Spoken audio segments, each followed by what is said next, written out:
नमस्ते जी। आज का प्रश्न है, क्या मानव की आयु 400 वर्ष होती है? इसका उत्तर है हाँ। मनुष्य मानव आत्मा को जो ये मानव शरीर मिला है वो 400 वर्षों तक मिला है, परंतु उसमें एक शर्त है। क्या शर्त है? कि यदि मानव सुखी रहेगा, धन ऐश्वर्युक्त रहेगा, पराक्रमी बलशाली रहेगा, तभी वह 400 वर्ष तक जीवन जी सकता है।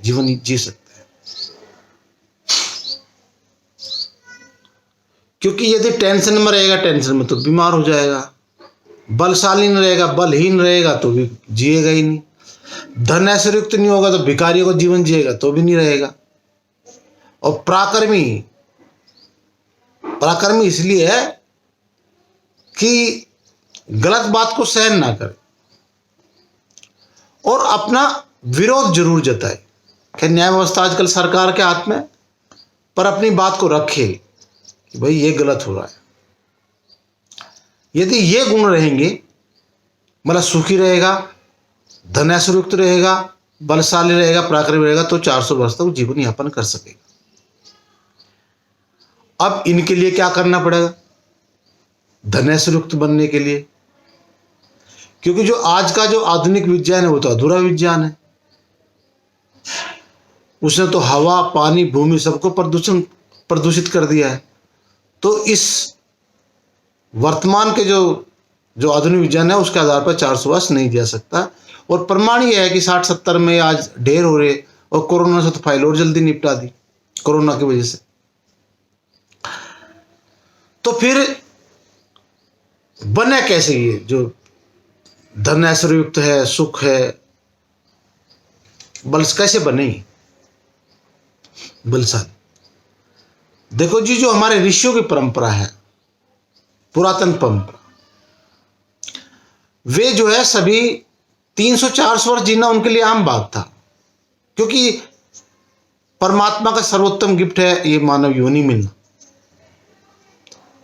मानव योनि सुख योनि के मिलती है, और एक होती है भोग योनि। भोग में तो पशु पक्षी आते हैं। तो सर्वोत्तम उपहार है ये मानव शरीर मिलना। तो हमारे ऋषि मुनि 400 वर्ष आराम से वो जीवन यापन करते हैं। अब आज क्यों नहीं कर रहे? उसका कारण है अधूरा विज्ञान के कारण हम ऐसा नहीं कर पा रहे। तो हमें पूर्ण विज्ञान जानना पड़ेगा। पूर्ण विज्ञान मतलब वैदिक विज्ञान। जो आचार्य अग्निवत नैष्टिक जी की जो उनका ग्रंथ लिखा है, उन्होंने ऐतरेय ब्राह्मण ग्रंथ का भाष्य वेद विज्ञान आलोक, उसमें वैदिक विज्ञान प्रस्तुत हो चुका है।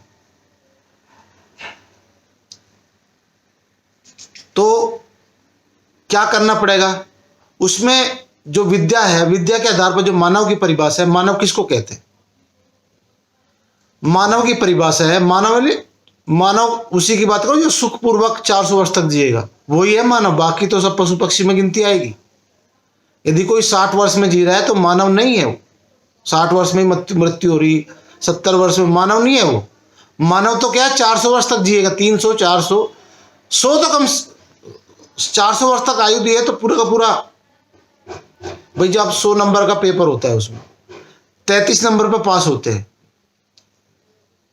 तो 400 का 33% कितना होगा? 133 वर्ष। इतना जिएगा तो कम से कम पास होगा। मानव के कुछ गुण होंगे, पूरे नहीं होंगे। क्या दिया मानव की परिभाषा?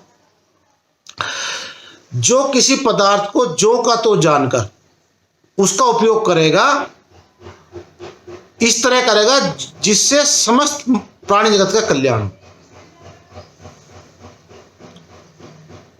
और ये विद्या, इस तरह की विद्या तभी प्राप्त करेगा जब वो अष्टांग योग का पालन करता। अष्टांग योग मतलब यम, नियम, आसन, प्राणायाम, प्रत्याहार, धारणा, समाधि, धारणा, ध्यान, समाधि। तो इस तरह का आचरण करता हो। अब जैसा यम के 5 डिवीजन है, अहिंसा और सत्य। तो सत्य को धारण करने से पहले सत्य को जानना पड़ेगा, और सत्य को जानने के लिए ऋषियों के ग्रंथ पढ़ने पड़ेंगे, और कोई विकल्प नहीं है। आधुनिक विज्ञान तो मार ही रहा है। तो जब हम इस तरह आचरण होगा हमारा कि समस्त प्राणी जगत के कल्याण की चिंता होगी, तो हम 400 वर्ष तक जी पाएंगे। एक उदाहरण के समझो, एक उदाहरण से समझाता हूं। जैसे आज आदमी जो है ना 80% रोगी हो रहे हैं, आज 90%। क्यों हो रहे रोगी? क्योंकि जो भोजन है वो दूषित है, हवा दूषित है, पानी दूषित है और भूमि दूषित है। उसका वैदिक विज्ञान में क्या है, उसका उपचार कैसे बताया, उसका समाधान क्या है? देखो जी, शुरुआत करते हैं एक उदाहरण से। वेद में वैदिक कृषि की एक विधि बताई है कि वैदिक कृषि कैसे करनी। बुआई तो ठीक है, फसल की खाद पर सबसे ज्यादा दिक्कत आती। रासायनिक यूरिया, डीएपी, ये तो एलोपैथी वाला। आधुनिक विज्ञान कहता है यूरिया डालो, डीएपी डालो, कीटनाशक जहर डालो, ये डालो, सब बोल। वेद में ऐसा नहीं है। वेद में बताया गया है कि जो देसी गाय का जो ताजा गोबर है, उसके 1 ग्राम में 300 करोड़ जीवाणु होते हैं। जीवाणु की संख्या नहीं लिखी, पर उसमें वेद में लिखा है कि देसी गाय का जो ताजा गोबर है वो शुद्ध खाद है। और यदि आपको ऐसा लगता है कि कम हो तो उसमें गुड़ और मिला सकते हो। यह विधि हम अपने खेत में कर रहे हैं। जो हमारे यहाँ अब से पहले 4-5 साल से पहले लाखों रुपए का खाद, यूरिया, डीएपी आता था, अब वो 0 हो चुका वेद के आधार पर। अच्छा, उसके क्या क्या परिणाम हुए जब वैदिक कृषि न करने लगे हम? जो हमारे यहाँ 400 फीट पे पानी था, 400 फीट पे पानी था जो जमीन में गहराई में, वो 40-50 फीट पे आ चुका। क्योंकि बरसात का पानी जब हमने देसी गाय का ताजा गोबर डाला, गुड़ डाला, उसे केंचुआ है, सूक्ष्म जीव बहुत ज्यादा है जिसने मिट्टी को पूरी भुरभुरी किया हुआ है, और पूरा बारिश का पानी जमीन में जाता है। और यदि आपने यूरिया, डीएपी डाला तो पानी कठोर हो जाएगा और बाढ़ में, मतलब पानी बह करके बाढ़ में चले जाएगा, दूर चले जाएगा।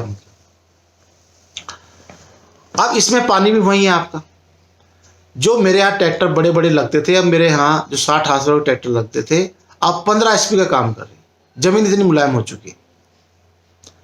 अब हमने तालाब भी बनाए हुए हैं, तो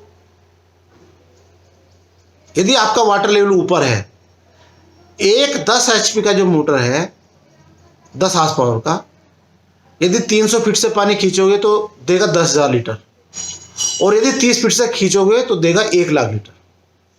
अब देख लीजिए, 10 गुना बिजली ज्यादा लगती है।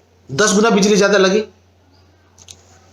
यदि मैं रासायनिक डालूंगा तो बिजली ज्यादा है, भूमि खराब, पानी खराब। वैदिक आधार पर करूंगा तो सब सुरक्षित रहेंगे। अच्छा, पैदावार पहले से रासायनिक खाद से 10 से 15% बढ़ी है। पैदावार 20% भी बढ़ी है। मतलब यूरिया का पैसा बचा, पैदावार बढ़ गई। जो गुड़ की क्वांटिटी पहले हमारे यहाँ 10-12% निकलती थी, अब 14 से 16% गुड़ निकलता है। जब इस तरह का भोजन करेंगे तो बीमार ही नहीं पड़ेगा कोई। आज जो 30 लाख करोड़ की दवाई आ रही खरीद रहे हम देश में प्रतिवर्ष, तो उसकी जरूरत ही नहीं रहेगी। ट्रांसपोर्ट बचेगा, प्रदूषण कम होगा। तो यदि आपका जीवन का आधार वैदिक विज्ञान है, पूर्ण विज्ञान है, तो आप 400 वर्ष आराम से जी सकते हो। जब आप वैदिक विज्ञान का आचरण रहेगा जीवन में, शुद्ध हवा मिलेगी, शुद्ध पानी होगा, शुद्ध भूमि होगी, तनाव मुक्त जीवन होगा। हमको मानव जीवन की उपयोगिता पता चलेगी कि मानव जीवन किस लिए मिला है। सुख प्राप्त करने के लिए मिला है। इस शरीर के साथ 400 वर्ष तक, और जब मुक्त अवस्था होगी तब 3100 खरब वर्षों तक। और यदि आपकी आत्मा को, मतलब जो मैं आत्मा बोल रहा हूं अभी, तो ये